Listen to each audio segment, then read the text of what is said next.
I would like to take a moment to acknowledge the Anishinaabeg, the Haudenosaunee, the Lenape-Pewauk, and the Kinongtung nations, whose traditional lands I am filming this video on.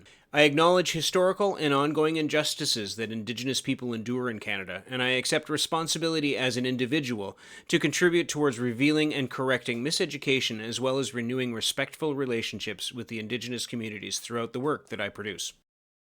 And fade up on the bald guy. Hello, everyone. Welcome to State of the Arts London. My name is Mick. I am your host, of course. It's January 2026. It has been a long January so far, and it's really, I think it's the 12th today. So deep breath, calm ourselves, a little bit of Zen, elbows up, folks. We'll get through it. On the show this month, I have Karen Hendry. She's a local author. We sit down and we talk about not only her book, but her process of how she gets through and does stuff. But on top of it all, she has a series of books that she's trying to write and get out.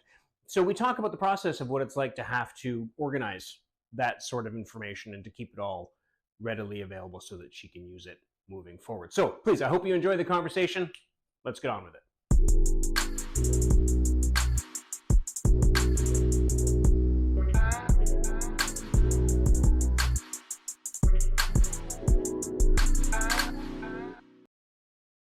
Welcome to the show, State of the Arts London. Here we go. We don't have much time because we just like to get right into it. Karen, welcome to the show. Thank you. How are Thanks, you? Mick. I'm well. How are you? Not too bad, not too bad. So, for everybody at home who does not know you, please introduce yourself. I'm Karen Hendry. I'm a Londoner. I've lived here for 20 years.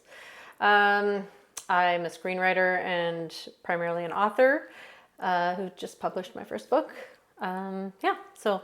Excellent. And you, just the connection there is that you knew Sue from a I do know Sue. Yes. Where do you know Sue from?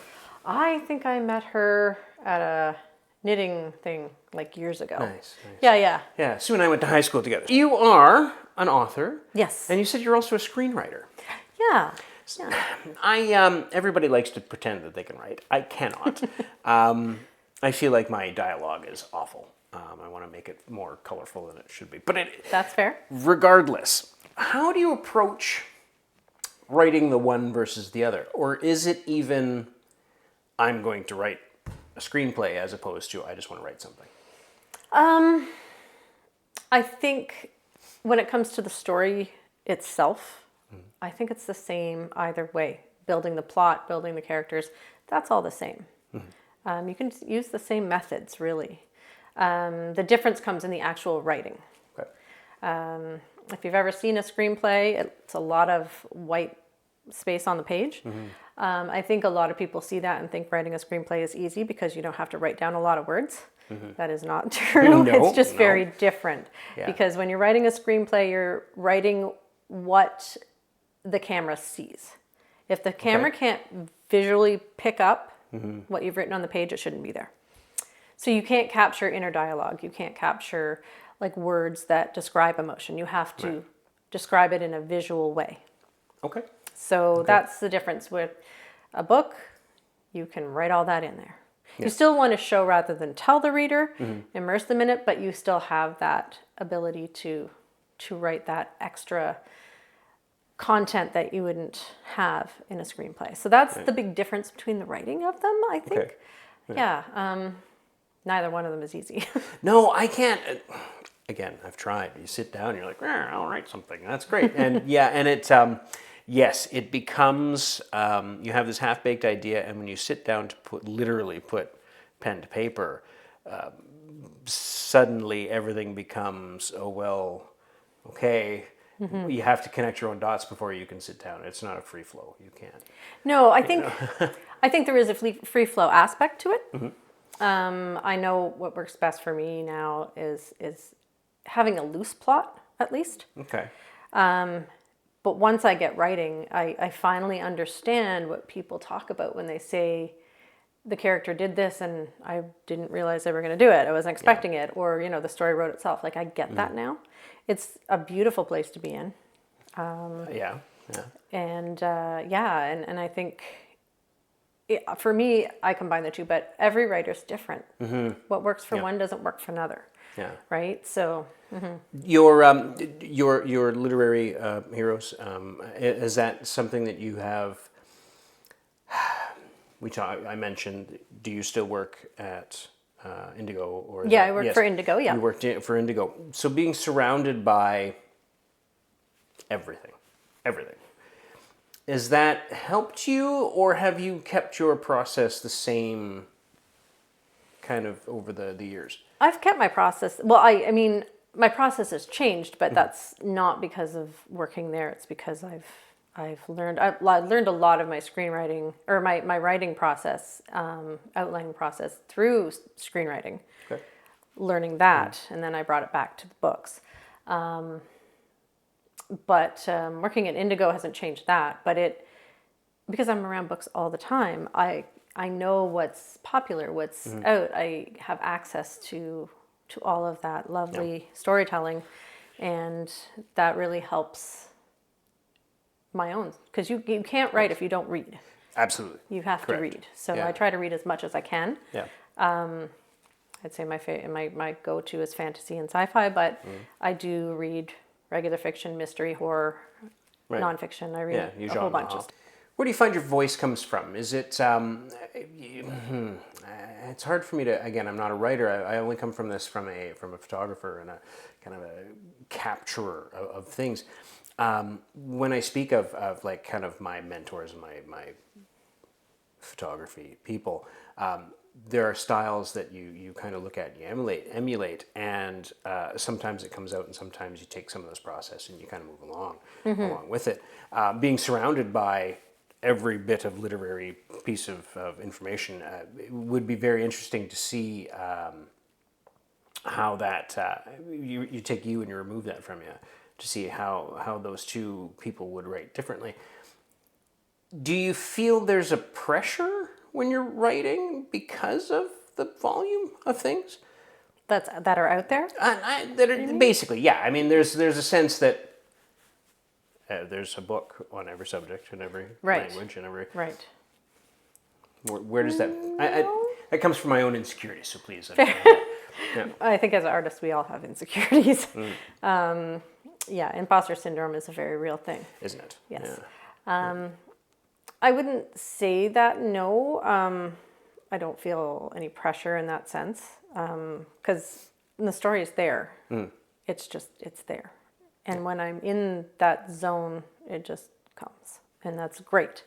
Yeah. Do I want to write something that can compete with what's out there? I mean, I don't know if I like the word compete, because people, it's not like you're choosing one or the other. People will go and buy books, whatever they like, and they'll buy more than one book. So, but I want to be on that playing field, because I want to sell my books. I want people to read my books. So, but I don't feel pressure. Like I have my story to tell, and I'm going to tell it the way I tell it. Sometimes, even after I was finished it, and in the process of publishing it, I'm still reading other books, and I think, oh, mine's nowhere near as good as this. Yeah. Maybe I should have done this, or maybe I didn't say that or tell that well enough. But no, that's going to happen, I think, regardless. So I just kind of let it go. I try to. Yeah. Well, like you say, right? It's the idea of putting the story out there. Hopefully everybody reads it. Hopefully the world takes the world by storm. But I guess it's the idea of just letting it go. It's letting it go. To see what happens. Yeah. With that in mind, we have it sitting right here. Yes, we do. So tell me, it's so hard to find questions that aren't either just about the process itself, removing you from it. So it's very tough to talk about. How did you use a pencil? Did you use versus what headspace were you in when you wrote it? So let's just kind of start kind of at the basics. How long of a project has this been for you? I would say it started about maybe 2.5 years ago. Okay. So I was digging through some papers that I had, who knows where, and I ran across a short story I had written over like almost 30 years ago. Okay. Yeah, in my early 20s, and I read it, and I know I had submitted it to, like, back then it wasn't just e-zines, like there were actual science fiction fantasy zines that you could submit that you could submit to. I don't think it ever got published anywhere, but I read it and I thought, okay, well, I'm a much better writer now. But it became the seed of this. Yeah. The world kind of exploded when I read this, and I thought, oh, I could do something with this. So that's where it came from. Okay. And I think I probably started writing it as I was learning on the screenwriting side more about actually building your story and your plot properly. So I feel like this one definitely has all the pieces. Are they in quite the right ratios? No, but that's not the hugest deal. But I mean, a first novel is like learning a first language. You're learning how to learn the language as you're learning the language. Once you have that and you move on to the next one, you already know how to learn a language. Now you can just learn the language. Right. So it's the same. I'm learning how to write a book at the same time as I'm writing my first one. So I think that's why writers tend to have, improve, because obviously you've been through the process once, you know how to do it, and it becomes hopefully it's going to become a little easier. Well, as you say, you took a look back at your old writing, and one hesitates to use the word cringe because that's not necessarily the way it is, but isn't that the sign of growth? Yes, when you look back at your old work and you're Yeah. What is the where's your workspace? Where's your headspace? Is it do you have to isolate yourself? Do you have to get a cavern in Vermont and I would isolate? love to do that. Right. Yeah. Or is it something that you do on the fly? Like, give me an idea of how that works for you. I had a hard time with the write every day thing, because I don't know. I just found that hard. Like, do you really need to? Do I need to? Does that work for me? It does work. I have learned. Just to get, so, I mean, my goal now when I write is at least 1,000 words a day. If it's flowing and I do more, then I do more. Sure. That's great. If I struggle to get them down, then that's the way it is that day. Yeah. There are days that if I don't write, I'm still writing because it's processing in my head. But once I get that daily connection with it, then it begins to flow better. And then that's when all the magic happens, really. Yeah. Yeah. The revision, I guess, is what it is, right? You get the words down. My wife went through and did her PhD, so I only have a glimpse of what she did and the writing that she did, and the revision and the revision and the revision. How many versions exist of this? I would say the first act of it has probably rewritten 2-3 times. The rest has remained relatively the same. Okay. I've gone through and revised sections of it. Sure. And then I've added a couple things that came out of nowhere. Yeah. Didn't know what was going to happen. Didn't know they were going to meet these people. And then these people just sprang up out of nowhere. I find, like, I've worked as a freelance writer just for, like, web content, articles, right. That kind of stuff. Yeah. But I've always found writing very easy. So I never feel like I have to revise too much. Now, this is a bit different because it's a big work and it's much more personal. So I have lovely friends, a couple of friends that I have a writing group with. So they give me feedback, which is great. Feedback is a crazy thing, isn't it? You can't live in a vacuum or in a bubble for that matter. As long as you've got people that you trust that can tell you, no, this is terrible. Yeah. Because there's no sense in having people who just say yes all the time. Because we get a situation like what's happening in the rest of the world, and it gets a little different. So it sounds like this is going to be a series. It is a series, yes. This is the first of 5 books. It's a 5-book series. Yep. I also have ideas for a prequel and 2 novellas out of it. And then, because the series name is the Broken Rift series, so there is a rift and there is another world on the other side of that. Okay. Yep. So I see that being a series later as well. So it could be 11 to 13, 14, 15 books total in this world as I build it out. Terry Pratchett level. Yes. Yeah. Yep. So what's it like to live in that headspace?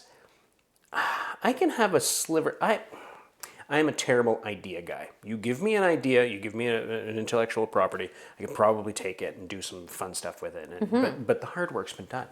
Right. Right? The characters exist. I can just make up, So my ideas come in very, very slight slivers. This sounds like a massive pile of, I don't want to say information, but for lack of a better word. It is. What's that? Is that fun or is that stressful? Mostly fun. Yeah.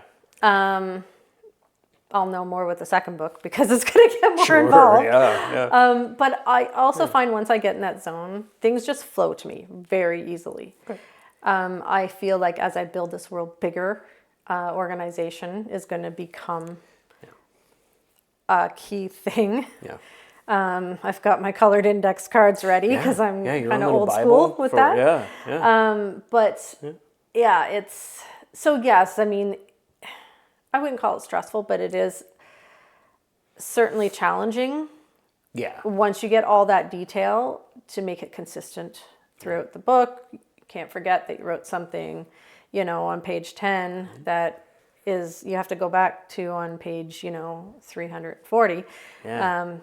Shed a tear for R.R. Martin and Stephen King, who have wrote those opuses over 40, 50 years. Yeah, I know. Oops, they forgot something and never, ever live it down. Yeah. To plan for that and have it out. And see, that's where my again, anxiety induced for me, just that I'm a seat of my pants sort of guy. So that's interesting. Outside of this, do you plan on going back to screenwriting at all? Is that something that you always have your thumb on, or? Yeah, I do want to. I do enjoy that. I thought I liked that more because I was starting to get into writing before this. I'd written a short story based on this memory technology that I made up. And, my friend in my writing group, she said, this is amazing. Like, you could do so many different types of stories with this. And I thought, that would make a great anthology of short stories. Then I thought, it'd also make a good TV series or something. And then I just went down this rabbit hole of screenwriting. Right. Will I go back to that? Probably. But now that I've come back to this is my first love. Yes. Absolutely. Long form. Yeah, it's wonderful. And I'm actually going back the other way with that short story. I actually I wrote it into a short film script. Okay. Then I wrote a pilot for a TV show, an anthology TV show, if you think Black Mirror kind of thing. Okay, yeah. Based on that technology called Black Market Memories. So it's like these memories that have been taken from people and they're not necessarily nice memories or whatever, but they're memories that people buy off the black market. Mm-hmm. So I'm going back and turning that back into an anthology. Okay. Nice. So, yeah. Good. Well, you're keeping yourself busy, that's for sure. I am busy, yes. So the book just broke. What, you just released it 5 days ago? Was it? Like the 7th was the 7th. Official date. Yeah. So again, we never, this is not being aired on the day that we're recording it. So,